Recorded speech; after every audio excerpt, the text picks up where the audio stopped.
देखिए, मैं किसी केस पे ज़्यादा कमेंट नहीं करना चाहती क्योंकि केस कोर्ट में है, कोर्ट ने लीव ग्रांट की है। फैक्ट्स ये थे कि लड़का और लड़की की एलिगेशंस हैं कि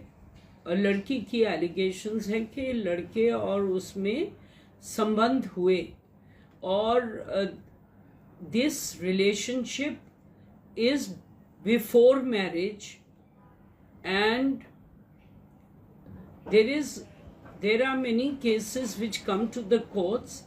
which are on the issue कि ये promise to marry हुई और promise to marry break किया गया।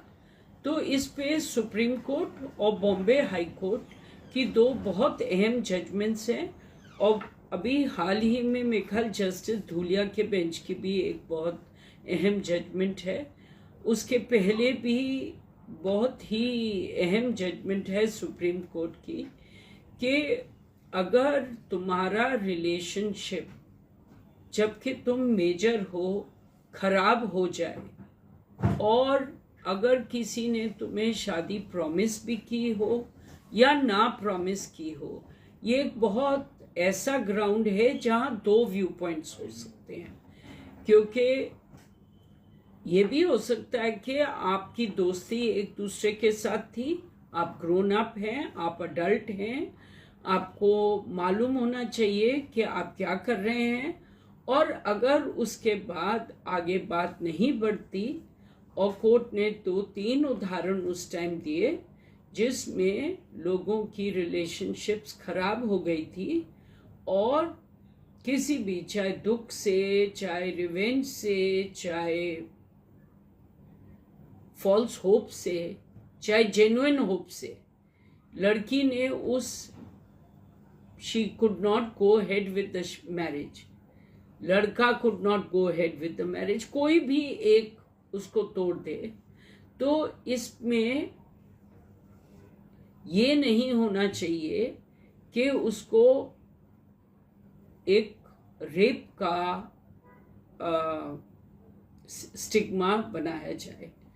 तो सवाल फिर कोर्ट ने ये भी बोला कि अगर स्टिग्मेटिक सोचते हो तो हम स्टिग्मेटिक नहीं रखेंगे कुछ जी, हम ये ध्यान रखेंगे कि कुछ भी आपके ऊपर स्टिग्मेटिक नहीं हो, पर आपको दूसरा व्यू पॉइंट भी देखना है कि दूसरा व्यक्ति भी किसी केस में इतने सालों से उलझा हुआ है।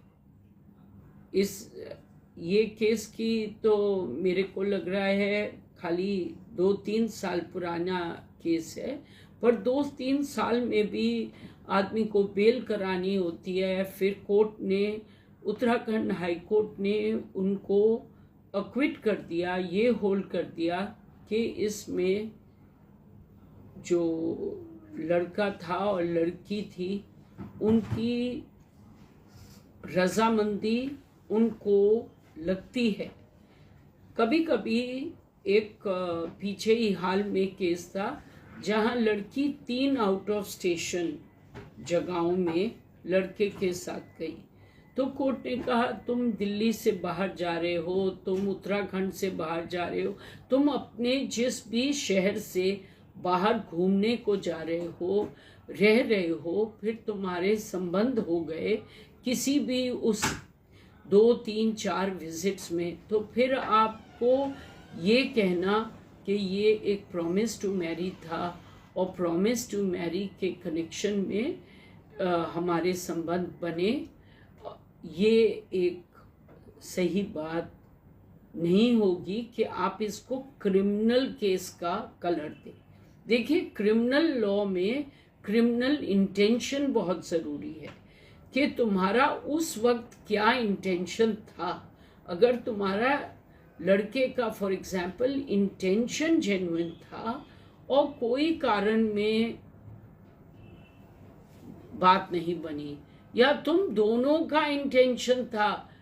नोइंग फुल्ली वेल के तुम लोग नहीं मैरिड और तुम्हारी शादी होगी या नहीं होगी वो तो फ्यूचर ही बता सकता है, तो मुझे लगता है कि कोर्ट ने कुछ बहुत अच्छे 2-3-4 उदाहरण दिए और कहा कि ऐसे केसेस में दो पहलू हो सकते हैं। जिस केस में ऐसे पहलू हो सकता है उसमें क्रिमिनल केस को कंटिन्यू करने का कोई फायदा नहीं है और उसको ख़त्म कर दिया जाना चाहिए। तो ये मैं एक जनरल बात कहना चाह रही हूँ, इसको किसी एक केस के फैक्ट्स में नहीं, इसको जनरली जो supreme court, Bombay high court ने इसमें बहुत पहल ली है, बहुत अच्छी जजमेंट, एक सोनू नाम की जजमेंट है जो चूंकि मैम सुप्रीम कोर्ट और हाई कोर्ट के फैसले आ चुके हैं, तो ऐसे मामलों में क्या लॉ को एलोबरेट करने की ज़रूरत है, उसको और बेहतर करने की ज़रूरत है ताकि पुलिस ऐसे मामलों में पहले शुरुआती जांच करे और फिर मामला दर्ज किया जाए? देखिए, मुझे लगता है कि ये जो नया अमेंडमेंट आया है कानून में, उसमें ये दोनों तरह के जो अपराध हैं, एक तो इनको डिस्टिंग्विश, इनको सेपरेट कर दिया गया है, इनकी पनिशमेंट्स को सेपरेट कर दिया गया है। पर मेरा ये व्यू है कि अगर